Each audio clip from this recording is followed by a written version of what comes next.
Current enrollment in Medicaid is now 1.2 million individuals, which is 1 out of 5 people in Wisconsin, 1 out of 3 children in the state. Over the past 20 years, the total population of Wisconsin has increased 16%. But Medicaid enrollment has grown nearly 10 times faster than the state's population.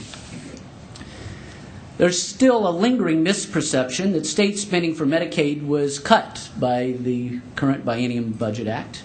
The reality is that Governor Walker and the legislature added $1.2 billion in new state revenues into these programs. We are getting fewer dollars from the federal government, but state Medicaid spending continues to go up, not down. Over the years, each time Wisconsin expanded Medicaid coverage, it coincided with a new source of funding. How many of you remember that the creation of the state children's health insurance program was preceded by a massive tobacco settlement agreement? Wisconsin's expansion to parents was fueled with S-chip dollars.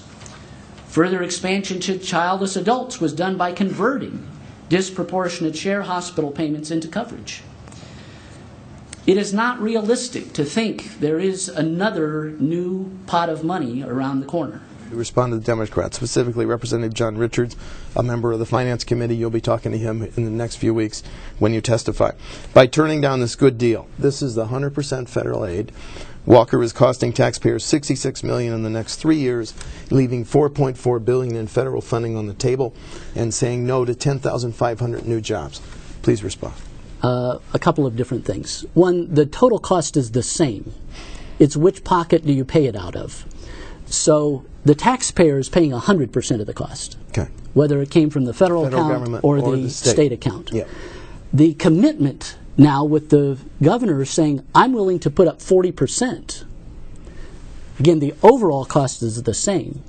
So the idea that we are giving up savings is really not correct. We believe actually the greater economic impact on the positives will be people in the exchange, because, and whether you go to the Congressional Budget Office and look at their estimates,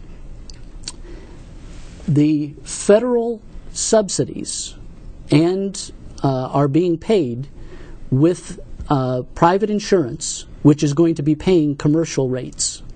If you are a hospital, a doctor, a kind of provider, and I ask you, which would you rather have? Would you rather have the Medicaid rate, or would you rather have the commercial rate? Your answer is going to be, give me the commercial rate, right? Is that because the health care is better under the exchanges with privately provided health care? Do people on Medicaid get worse health care than they're going to be getting from the exchanges? I don't think so in Wisconsin. I think in other states there's access issues, but I don't think that is an issue for Wisconsin.